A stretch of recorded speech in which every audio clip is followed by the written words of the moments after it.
Assalamualaikum warahmatullahi wabarakatuh. Perkenalkan, kami dari kelompok 3 akan membawakan materi mengenai instrumen keuangan, yakni pengakuan, pengukuran, serta penyajian pada PSAK 55, PSAK 50, dan PSAK 71.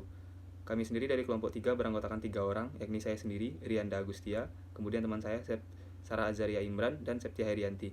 Untuk materi pertama akan dibawakan oleh Septia Herianti. Instrumen keuangan didefinisikan sebagai setiap perjanjian yang menciptakan aset keuangan dari suatu entitas dan kewajiban keuangan ataupun instrumen ekuitas dari entitas lain.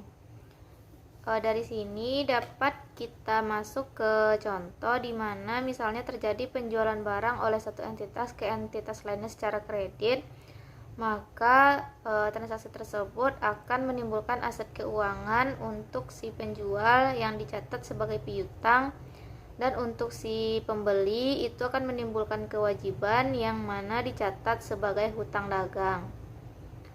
Untuk standar akuntansi sendiri yang mengatur mengenai instrumen keuangan itu terdapat dalam 3 PSAK, yakni PSAK 50, PSAK 55, dan PSAK 71.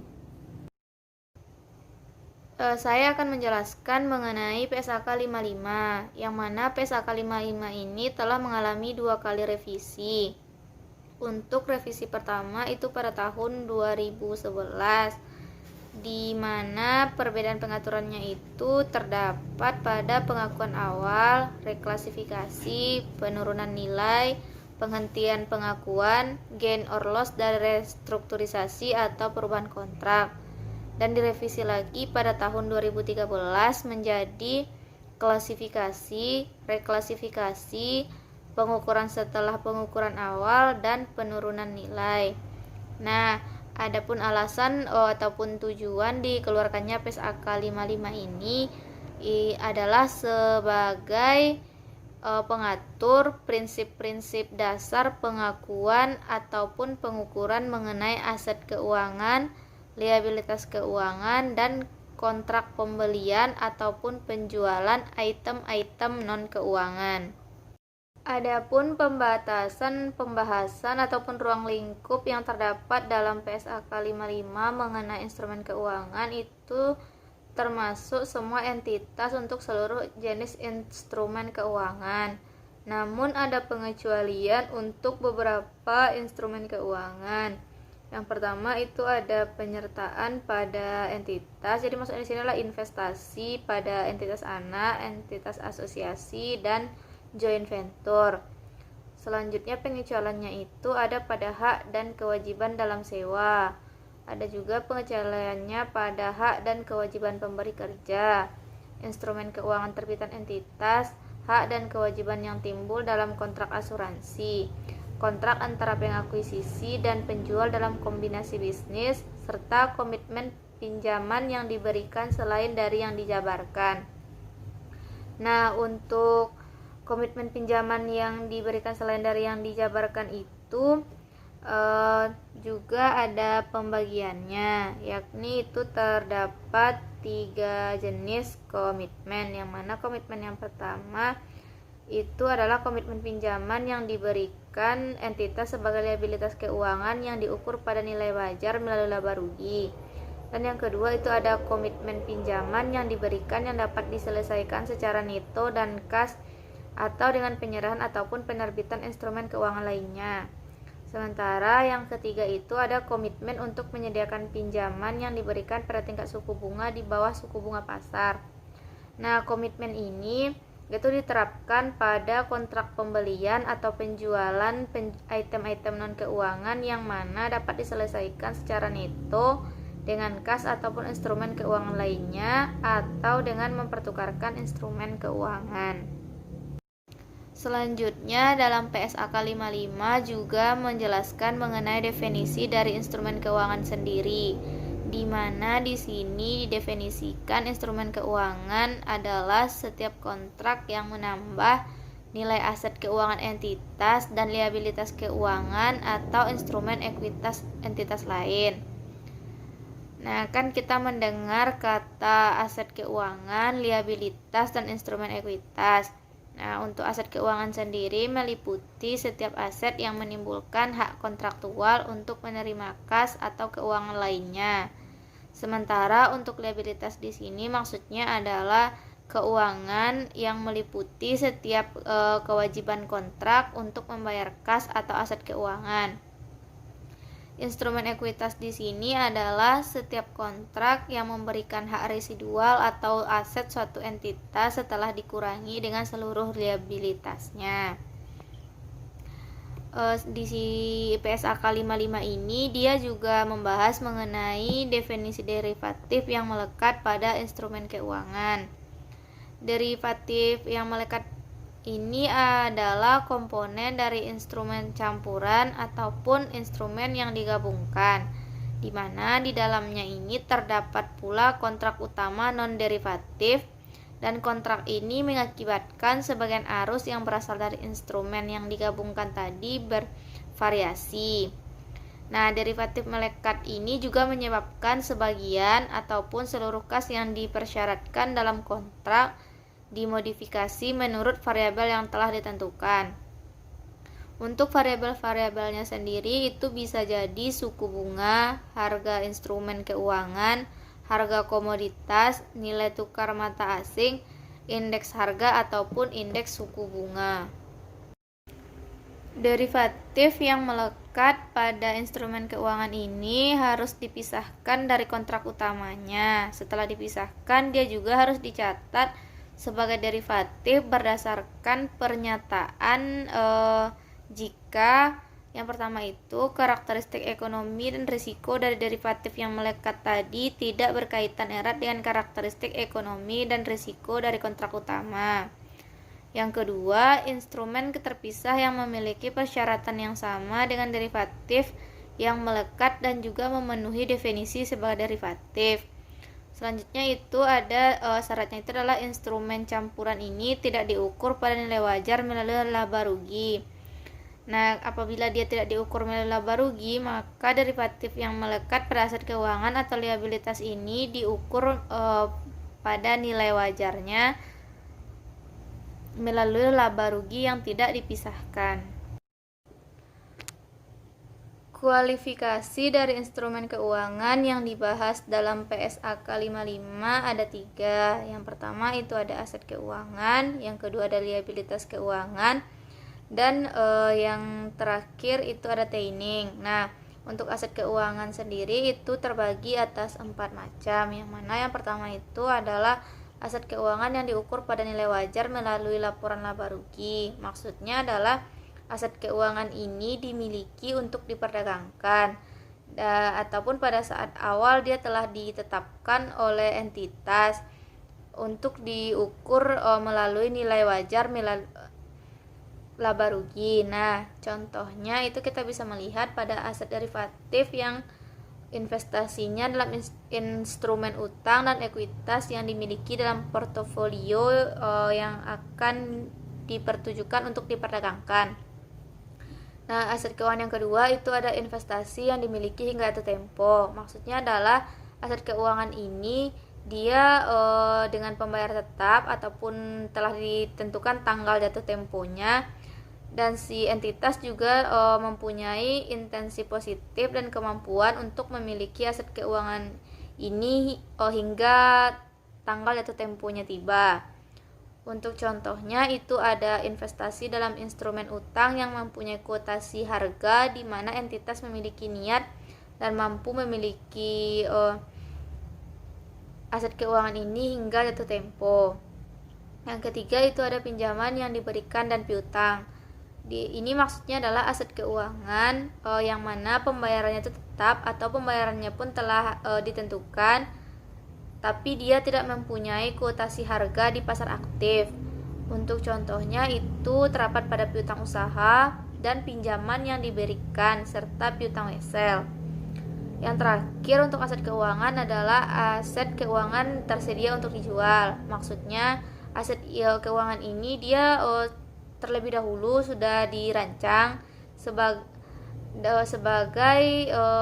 aset yang tersedia untuk dijual, dan aset ini dia tidak diklasifikasikan lagi dalam ketiga kategori yang dijelaskan sebelumnya. Untuk contohnya itu ada investasi dalam instrumen utang dan ekuitas yang tidak termasuk dalam kategori lain. Kualifikasi dari instrumen keuangan yang kedua itu adalah liabilitas keuangan, yang mana liabilitas keuangan ini terbagi dua, yaitu liabilitas keuangan yang diukur pada nilai wajar ataupun liabilitas keuangan yang diukur dengan biaya perolehan. Nah, untuk liabilitas keuangan yang diukur pada nilai wajar melalui laporan laba rugi ini adalah liabilitas keuangan yang dia itu dimiliki untuk diperdagangkan ataupun dia ditujukan atau ditetapkan pada saat pengakuan awalnya itu dia diukur pada nilai wajarnya melalui laporan laba rugi. Nah, untuk contohnya itu kita bisa melihat pada liabilitas derivatif dan liabilitas yang diperdagangkan lainnya. Sementara untuk liabilitas keuangan yang diukur dengan biaya perolehan yang telah diamortisasi ini, dia mencakup semua liabilitas lain selain daripada liabilitas yang diukur pada poin nomor 1. Untuk contohnya dia ada utang usaha, utang wesel, dan efek utang yang telah diterbitkan. Kualifikasi yang ketiga itu ada taining. Untuk taining ini adalah si entitas ini dia tidak mengklasifikasikan aset keuangan sebagai investasi yang dimiliki hingga jatuh tempo. Nah, misalnya dalam tahun berjalan ataupun dalam kurun waktu 2 tahun sebelumnya, si entitas dia telah menjual atau mereklasifikasi investasi yang dimilikinya hingga jatuh tempo dalam jumlah yang lebih dari jumlah yang tidak signifikan sebelum jatuh tempo. Namun ada juga pengecualian untuk taining ini, di mana misalnya ketika taining ini dilakukan penjualan ataupun direklasifikasi, dia tidak tergolong lagi ke dalam taining apabila dia termasuk ke dalam 3 hal di bawah ini. Yang pertama itu adalah dilakukan ketika aset keuangan sudah mendekati jatuh tempo atau tanggal pembelian kembali. Misalnya aset keuangan ini direklasifikasi ataupun dijual sementara tanggal jatuh temponya itu kurang dari 3 bulan. Nah, yang kedua itu juga dilakukan pengecualian apabila terjadi reklasifikasi ataupun penjualan setelah entitas telah memperoleh secara substansial atau seluruh jumlah pokok dari aset keuangan tadi sesuai dengan jadwal pembayaran ataupun si entitas juga telah memperoleh pelunasan dari aset keuangan tadi yang dipercepat. Nah, yang terakhir itu ada terkait dengan kejadian tertentu yang berada di luar kendali entitas. Misalnya, kejadian ini dia tidak berulang dan si entitas juga tidak dapat mengantisipasi secara wajar kejadian tersebut. Maka dia juga tidak termasuk dalam kategori taining lagi. Pengukuran pada instrumen keuangan di PSAK 55 dijelaskan ada 2. Yang pertama itu ada pengukuran awal dan yang kedua itu ada pengukuran berikutnya. Untuk pengukuran awal biasanya entitas mengukur aset keuangan menggunakan akuntansi tanggal transaksi pada nilai wajarnya yang ditambah dengan biaya transaksi. Kecuali aset keuangan tadi dia diukur pada nilai wajar melalui laba rugi. Nah, untuk biaya transaksi di sini dia bisa meliputi biaya-biaya tambahan seperti biaya pendaftaran dan komisi yang telah ditetapkan ataupun biaya yang dibayarkan kepada penasihat hukum, akuntan, dan lain sebagainya. Untuk biaya transaksi ini dia tidak termasuk ke dalam premium ataupun diskonto utang, tidak termasuk juga dalam biaya pendanaan dan tidak termasuk dalam biaya penyimpanan maupun administrasi. Pengukuran yang kedua itu ada pengukuran berikutnya. Pengukuran berikutnya ini dilakukan setelah pengukuran awal tadi dilakukan, di mana aset keuangan dan liabilitas keuangan diukur pada nilai wajar, biaya perolehan diamortisasi atau biaya perolehan tergantung klasifikasi apakah nilai wajarnya dapat ditentukan dengan andal. Pengukuran instrumen keuangan dalam PSAK 55 dia juga dapat diklasifikasikan ke dalam 3 jenis. Yang pertama itu ada biaya perolehan, yang kedua ada biaya perolehan diamortisasi, dan yang ketiga ada nilai wajar. Untuk biaya perolehan di sini maksudnya adalah jumlah aset yang diperoleh ataupun liabilitas yang telah diselesaikan, termasuk di dalamnya itu adalah biaya transaksi. Nah, untuk biaya perolehan diamortisasi ini masuk ke dalam kategori aset keuangan dan liabilitas keuangan yang diukur menggunakan metode suku bunga efektif yang dilaporkan pada posisi keuangan. Nah, untuk nilai wajar di sini adalah nilai di mana suatu aset dapat dipertukarkan atau suatu liabilitas diselesaikan antara pihak yang memahami dan berkeinginan untuk melakukan transaksi wajar. Kategori aset keuangan dan liabilitas keuangan pada umumnya ini diukur pada nilai wajar yang dilaporkan pada posisi keuangan. Contohnya itu berupa aset keuangan pada nilai wajar melalui laba rugi, aset keuangan yang tersedia untuk dijual, dan liabilitas keuangan pada nilai wajar melalui laba rugi. PSAK 55 membahas mengenai penghentian pengakuan. Penghentian pengakuan yang dimaksud sendiri adalah pengeluaran aset keuangan atau liabilitas keuangan yang sebetulnya telah diakui dari laporan posisi keuangan entitas. Untuk penghentian dari pengakuan aset keuangan sendiri itu terjadi apabila hak kontraktual atas arus kas yang berasal dari aset keuangan tersebut berakhir dan juga entitas telah mentransfer aset keuangan yang memenuhi kriteria penghentian pengakuan. Untuk penghentian pengakuan kewajiban keuangan dia dikeluarkan apabila kewajiban keuangan entitas dikeluarkan dari neracanya dan jika kewajiban keuangan tersebut telah berakhir, maka ketika kewajiban yang ditetapkan dalam kontrak dilepaskan atau dibatalkan ataupun kadaluarsa, dia juga harus dilakukan penghentian pengakuan kewajiban keuangan. Baiklah, yang selanjutnya adalah lindung nilai. Lindung nilai merupakan derivatif yang telah ditetapkan untuk tujuan lindung nilai atau aset keuangan non derivatif atau liabilitas keuangan non derivatif yang ditetapkan untuk tujuan lindung nilai atau hanya untuk lindung nilai atas risiko perubahan nilai tukar terhadap mata uang asing. Yang nilai wajar atau arus kasnya diperkirakan dapat saling hapus dengan perubahan nilai wajar atau arus kas dari item yang dilindung nilai. Nah, untuk penetapan item yang dilindung nilai itu, yang pertama adalah jika item yang dilindung nilai itu merupakan aset non-keuangan atau liabilitas non-keuangan, maka item tersebut ditetapkan lindung nilai terhadap risiko perubahan nilai tukar atau untuk keseluruhan nilainya terhadap risiko, karena adanya kesulitan dalam menetapkan dan mengukur secara tepat bagian atas perubahan arus kas atau nilai wajar yang disebabkan oleh risiko spesifik selain dari risiko perubahan nilai tukar.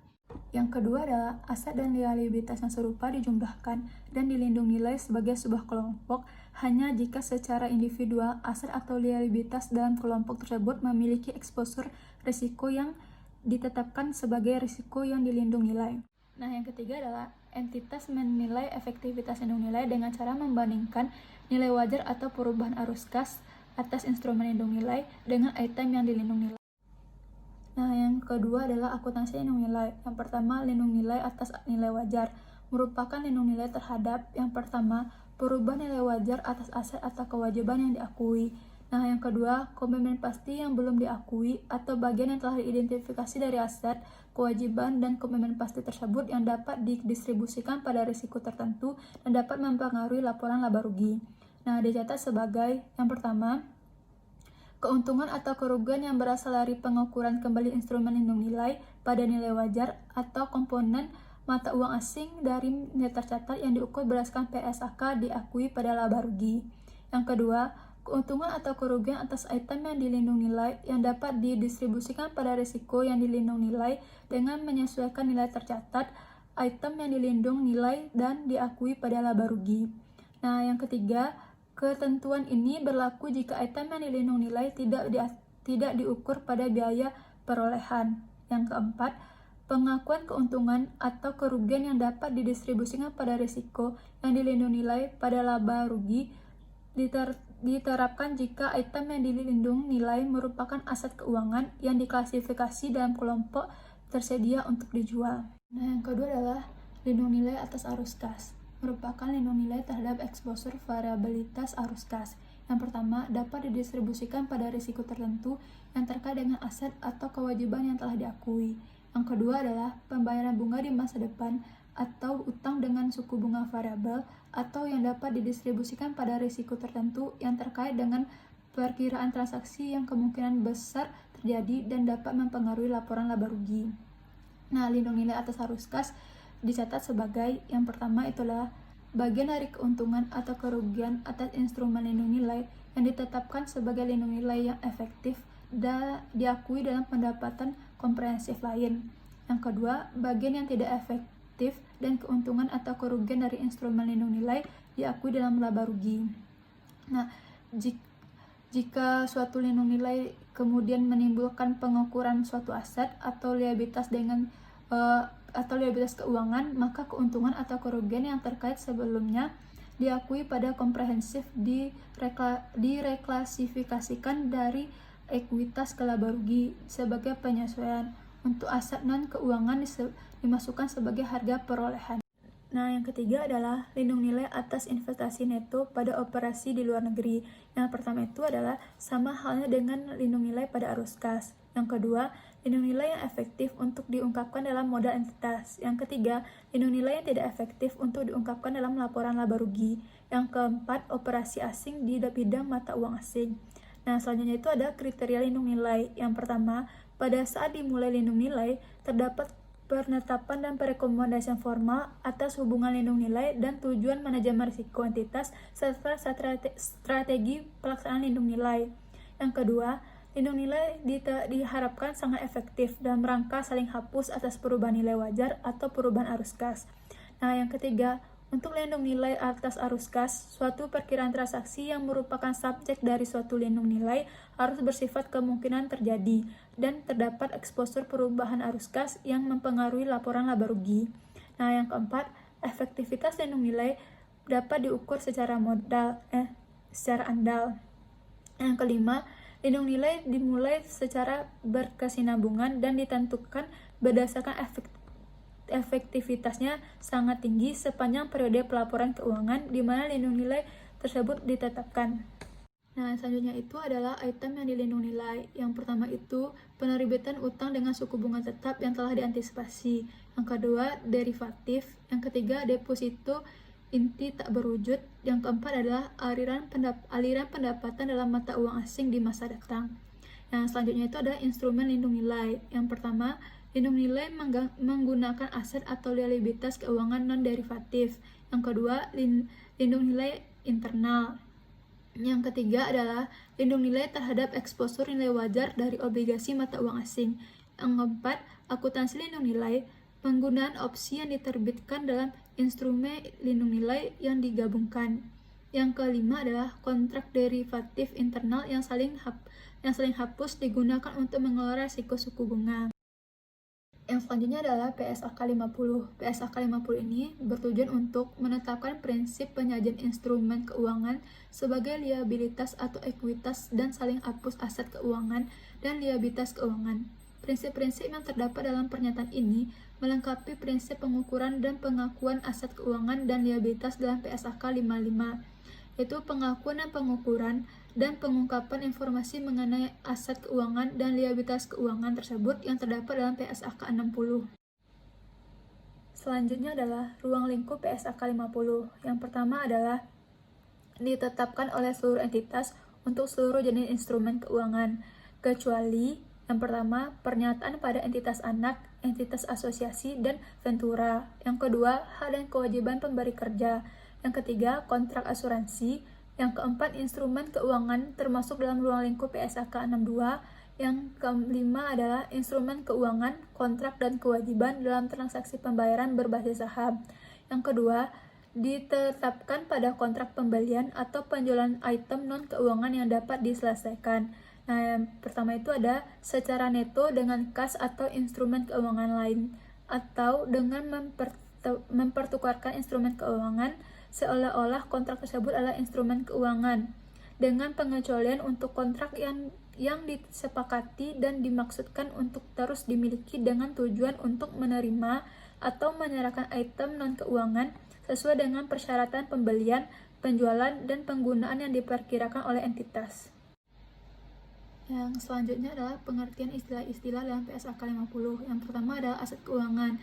Aset keuangan adalah setiap aset yang berbentuk kas, yang kedua instrumen ekuitas yang diterbitkan oleh entitas lain, yang ketiga hak kontraktual yaitu untuk menerima kas atau aset keuangan lain dari entitas lain, atau untuk mempertukarkan aset keuangan atau liabilitas keuangan dengan entitas lain dalam kondisi yang berpotensi menguntungkan entitas tersebut. Yang keempat adalah kontrak yang akan atau mungkin diselesaikan dengan menggunakan instrumen ekuitas yang diterbitkan oleh entitas dan merupakan satu non-derivatif, di mana entitas harus atau mungkin diwajibkan untuk menerima suatu jumlah yang bervariasi dari instrumen ekuitas yang diterbitkan entitas. Yang kedua, derivatif yang akan atau mungkin diselesaikan selain dengan mempertukarkan sejumlah kas atau aset keuangan lain dengan sejumlah tertentu instrumen ekuitas yang diterbitkan entitas. Yang kedua adalah instrumen ekuitas, merupakan setiap kontrak yang memberikan hak residual atas aset suatu entitas setelah dikurangi dengan seluruh liabilitasnya. Yang ketiga adalah instrumen keuangan, yaitu merupakan kontrak yang menambah nilai aset keuangan entitas dan liabilitas keuangan atau instrumen ekuitas entitas lain. Yang keempat adalah portable instrument atau instrumen yang mempunyai fitur opsi jual, merupakan instrumen keuangan yang memberikan hak kepada pemegangnya untuk menjual kembali instrumen kepada penerbit dan memperoleh kas atau aset keuangan lain, atau secara otomatis menjual kembali kepada penerbit pada saat terjadinya suatu peristiwa yang tidak pasti di masa depan atau kematian atau punah karya dari pemegang instrumen. Yang selanjutnya adalah liabilitas keuangan, merupakan setiap liabilitas yang berupa yang pertama, kewajiban kontraktual, yaitu untuk menyerahkan kas atau aset keuangan lain kepada entitas lain. Yang kedua, untuk mempertukarkan aset keuangan atau liabilitas keuangan dengan entitas lain dengan kondisi yang berpotensi tidak menguntungkan entitas tersebut. Yang kedua, kontrak yang akan atau mungkin diselesaikan dengan menggunakan instrumen ekuitas yang diterbitkan entitas dan merupakan satu non-derivatif, di mana entitas harus atau mungkin diwajibkan untuk menyerahkan suatu jumlah yang bervariasi dari instrumen ekuitas yang diterbitkan entitas, atau derivatif yang akan atau mungkin diselesaikan selain dengan mempertukarkan sejumlah tertentu kas atau aset keuangan lain sejumlah tertentu instrumen ekuitas yang diterbitkan entitas. Yang keenam adalah nilai wajar. Nilai wajar adalah harga yang akan diterima untuk menjual suatu aset atau harga yang akan dibayar untuk mengalih suatu liabilitas dengan transaksi teratur antara pelaku pasar pada tanggal pengukuran. Yang selanjutnya adalah penyajian. Yang pertama, liabilitas dan ekuitas. Penerbitan instrumen keuangan pada saat pengukuran awal mengklasifikasikan instrumen tersebut atau komponennya sebagai liabilitas keuangan, aset keuangan, atau instrumen ekuitas, sesuai dengan substansi perjanjian kontraktual dan definisi liabilitas keuangan, aset keuangan, dan instrumen ekuitas.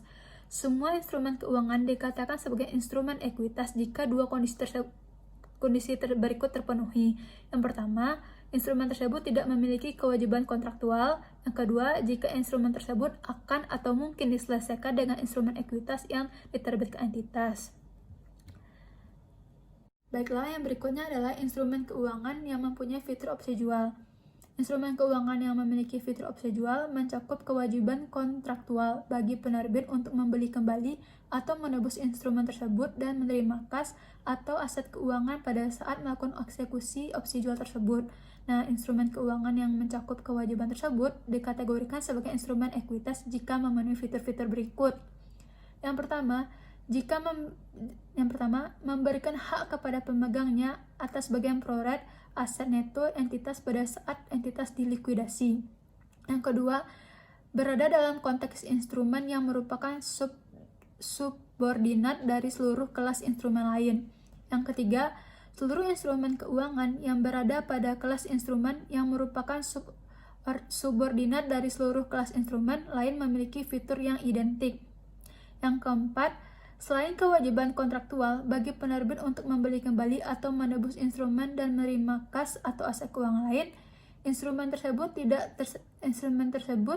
tidak termasuk kewajiban kontraktual dan untuk menyerahkan kas atau aset keuangan lain kepada entitas lain, atau untuk mempertukarkan aset keuangan atau liabilitas keuangan dengan entitas lain dalam kondisi yang berpotensi tidak menguntungkan bagi entitas tersebut, dan bukan suatu kontrak yang akan atau mungkin diselesaikan dengan instrumen ekuitas yang diterbitkan entitas. Baiklah, materi selanjutnya yakni mengenai instrumen keuangan yang mempunyai fitur opsi jual. Instrumen keuangan yang mempunyai fitur opsi jual ini sendiri merupakan instrumen keuangan yang memberikan hak kepada pemegangnya untuk menjual kembali instrumen kepada penerbit dan memperoleh kas atau aset keuangan lain, atau secara otomatis menjual kembali kepada penerbit pada saat terjadinya suatu peristiwa yang tidak pasti di masa yang akan datang. Kemudian, instrumen keuangan yang mempunyai fitur opsi jual ini sendiri juga mencakup kewajiban kontraktual bagi penerbit untuk membeli kembali atau menebus instrumen tersebut dan menerima kas atau aset keuangan lain pada saat melakukan eksekusi opsi jual tersebut. Kemudian, instrumen ada beberapa fitur yang harus dipenuhi oleh instrumen keuangan tersebut agar dapat dikategorikan sebagai instrumen ekuitas, di mana yang pertama yakni memberikan hak kepada pemegangnya atas bagian proret aset neto entitas pada saat entitas tersebut dilikuidasi.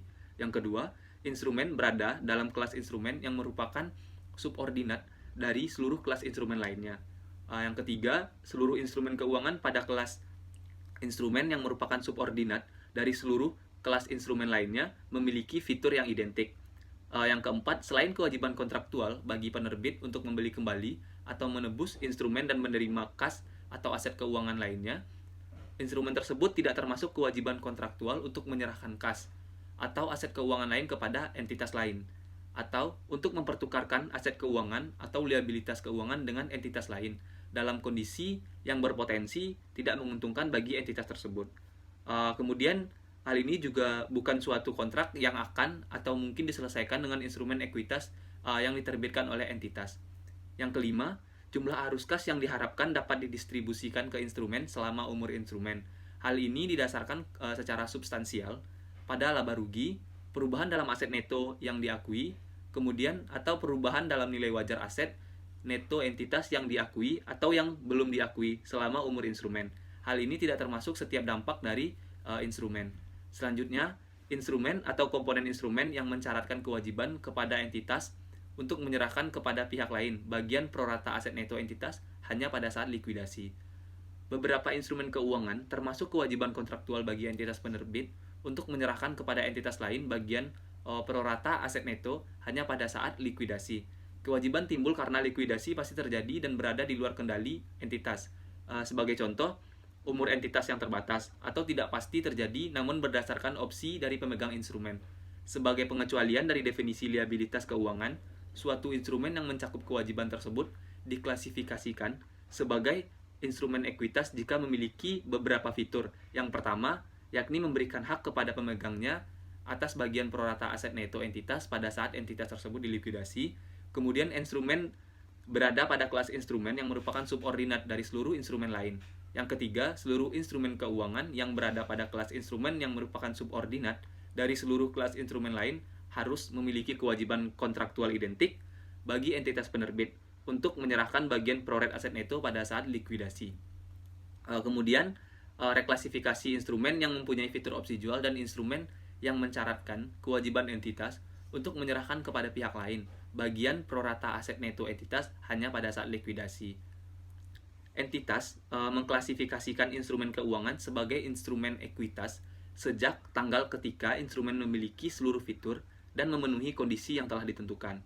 Kemudian, entitas mereklasifikasi instrumen keuangan sejak tanggal ketika instrumen tidak lagi memiliki seluruh instrumen tanpa opsi jual yang diterbitkan dan setiap instrumen yang mempunyai fitur opsi jual yang masih beredar memiliki seluruh fitur dan memenuhi kondisi yang telah ditentukan.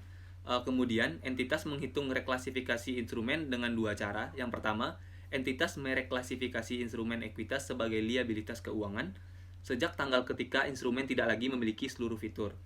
Liabilitas keuangan ini diukur pada nilai wajar instrumen tersebut pada tanggal reklasifikasi.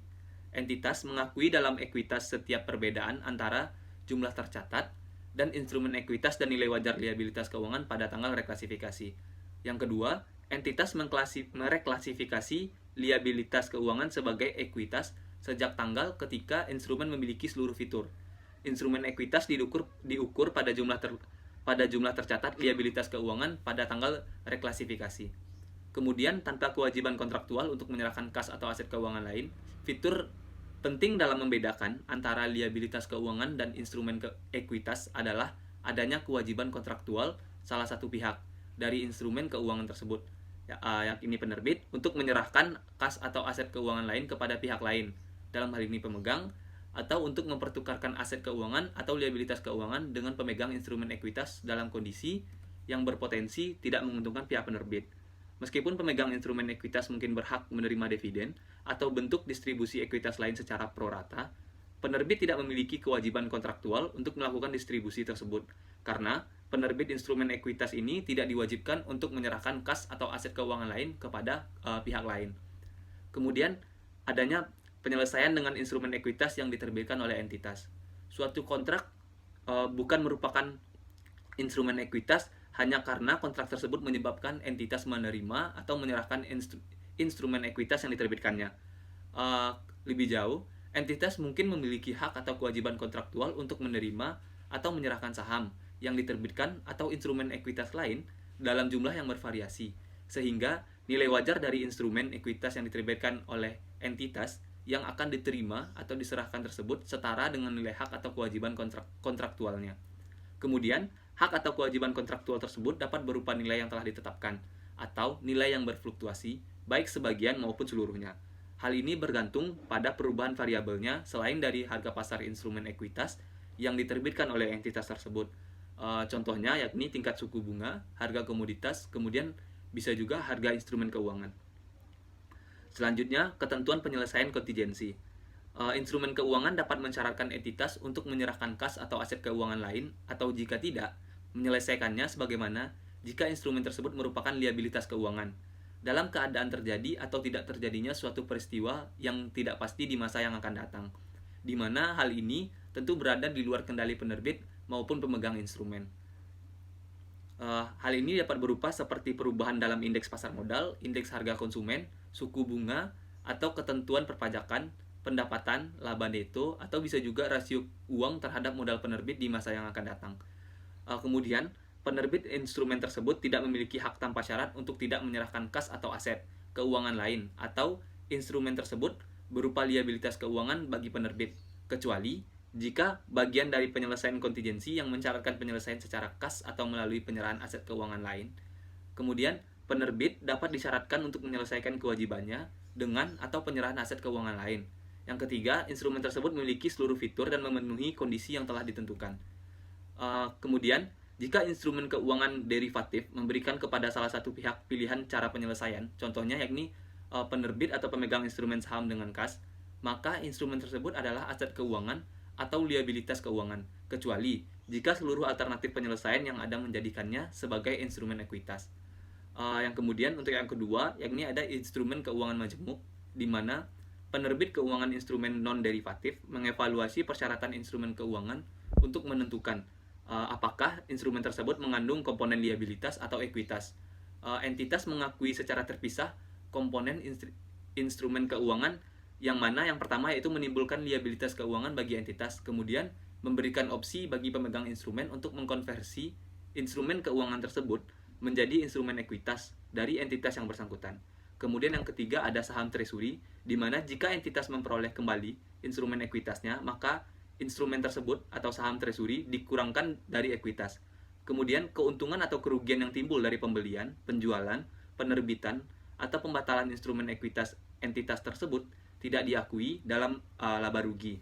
Kemudian saham treasury tersebut dapat diperoleh dan dimiliki oleh entitas yang bersangkutan atau oleh anggota lain dalam kelompok usaha yang dikonsolidasi.